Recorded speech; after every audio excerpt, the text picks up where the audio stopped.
here, Slime Flu 5, man. Vado's fifth installment, to his mixtape series. As you see, volume 1 through 4 is in the previous clip. And you right now can go get Slime Flu 1 on iTunes right now. But this was definitely, worth the wait. And he even gave us 3 freestyles, towards the end of the mixtape. You got Reservoir Dogs, Put Your Hands Up. And he actually did something different. And he tackled March Madness freestyle, which is, feature track. He definitely shocked me on that. All 3 of the freestyles are dope. But let's talk about the body of work. You got tracks 1 through 11, featuring Chinks, RP to him. You got DJ Khaled on there, Lloyd Banks, Ace Hood, Vado, Gnarly Jenkins, Mano, Uncle Murda, Jadakiss, and the legendary AZ, also immaculate on the last track.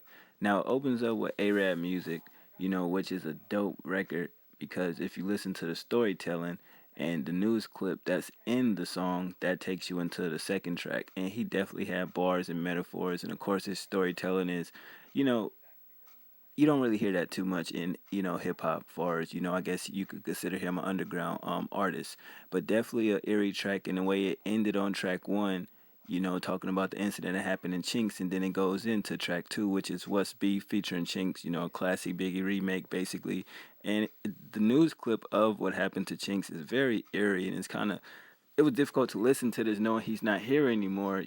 And nevertheless, it's a great song, but it still felt like, man, it's just crazy listening to anything that he was on far as projects and you didn't hear no more. But definitely a great record. It breaks down what's beef, the situations, what happened, and it's just eerie for the simple fact that what I mean. The situation surrounding Chinks, what was it over? And I definitely feel like that kind of could have held Vado up far as pitting this project out. But then it goes into track 3, which is Fuck Boy. Definitely a dope beat. He's spitting facts if you listen to what he's saying. I actually enjoyed the hook on this fairly well.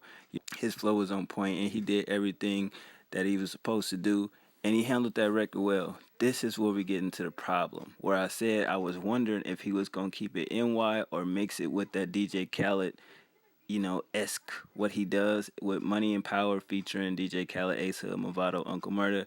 I wasn't really feeling this track. I remember when it dropped, I was like, that's more of a DJ Khaled type of record. Vado should kind of stay away from that. I just feel like Khaled needs to let Vado do Vado, understand the type of records, but let him, you know, um, organize those former records. So I wasn't really feeling that at all. Goes into track 5, yeah, it is, featuring Lloyd Banks. These two, in my opinion, need to do a tape together. They definitely delivered on this record.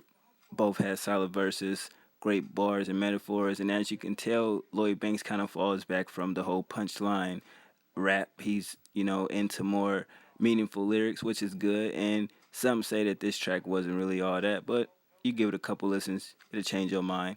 Now moving on to track 6, which is Money on Me featuring Gnarly Jenkins. I don't know about y'all, but for me in this record, Gnarly kind of sounded like Troy Ave a little bit, but nevertheless, it's a club song. It's a cool, but not, excuse me, the best record on the tape, but it's definitely worth listening to and checking out. Going into Face Down featuring Chinks, Mano, Uncle Murder, I just couldn't get with it. It's like a strip club type record. It was cool, but it's just like, it doesn't really sound like something Vado would do. I think he experimenting. That's cool. RP to Chinks, but it just wasn't the best record. I mean, you got Chinks, Mano, Uncle Murder, and Vado on one record. They were supposed to attack this beat. It shouldn't have been a club type record. It should have been a street record, and I definitely feel like they would have had more of a promising, collaboration. But other than that, moving on to track 8, which is Gold Bricks featuring Jadakiss and Gnarly Jenkins. Another record to where it's barely making it by. Jadakiss' verse wasn't all that, which was shocking. The hook was okay. They both had cool verses. The beat kind of carried it, but it didn't sound like a Vado record. It sounded like a Khaled record. Going into Stay in Touch, which is one of my favorite records off here. Definitely love the soulful not really the soulfulness of the record, but I definitely love that sample. It's just basically a tale about love, dealing with, his girl, side chick, and just breaking down certain things of what to do and what not to do. He's great at these type of records, and I feel that, he should, if he's going for that mainstream appeal, he should definitely lean towards more records like this instead of more records like Money and Power, Gold Bricks and shit like that. That's just my personal opinion. Going into track 10, the Jukes featuring AZ, definitely enjoyed the soulful sample, the back and forth. You definitely understand what it's about, so I ain't got to break that down.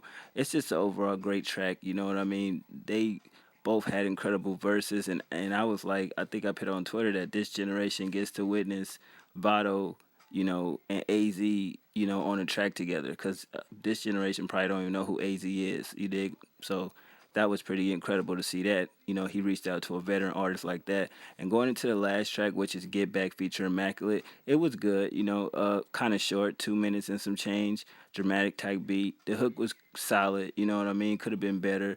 But overall, it was a good record. Get Back, you understand what he's saying in the lyrics, definitely on some street shit. But overall, out of all 11 tracks, because I'm not counting the freestyles, I definitely feel he should have saved those and put out a mixtape full of freestyles. But overall, out of 11 tracks, 9 of them are dope. I get this tape an 8 out of 10. It's not bad seeing how we've been waiting for a minute for a Vado mixtape. I just definitely feel like between 1 through 5, 3 and 4 is the best work in my opinion.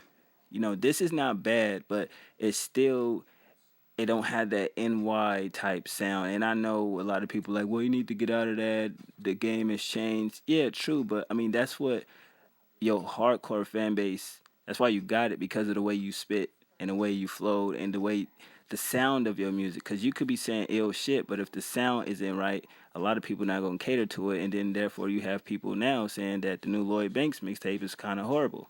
But other than that, y'all let me know what y'all think. I kind of definitely enjoyed this tape. It's tracks on here that my favorites, like Arab music, Stay in Touch, The Jukes. Those three are like my favorite off here. And it is what it is. It definitely have replay value, but I definitely will be listening to volume 3, 4, and then 5. All right, 1.